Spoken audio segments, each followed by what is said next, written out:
আপনি কি জানেন পৃথিবীতে এমন একটা ঘর আছে যেখানে নিজের হৃৎপিণ্ডের শব্দ পর্যন্ত শোনা যায়?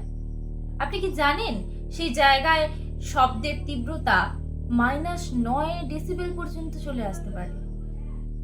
আপনি কি থাকতে ইচ্ছুক সেই ঘরে? চলুন জেনে নেওয়া যাক সেই ঘরটির নাম। ঘরটির নাম হচ্ছে অরফিল্ড অ্যানেকিক চেম্বার।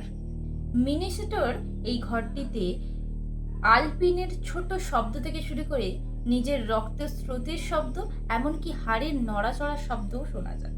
আপনি কি থাকতে পারবেন এরকম একটা ঘরে? এটি পৃথিবীর সবচেয়ে নিস্তব্ধ ঘর। বিজ্ঞানীরা বলেছেন এই ঘরটিতে ৪৫ মিনিটের পর কোনো মানুষ থাকতে পারে না। আপনি কি চান এরকম একটা রিস্ক নিতে? আপনি কি চান ১ ঘন্টা এর ভেতর থাকতে? বলবেন। আর অবশ্যই এরকম অজানা তথ্য পেতে আমাদের চ্যানেলকে সাবস্ক্রাইব করে বেল আইকন প্রেস করে দিন। ধন্যবাদ।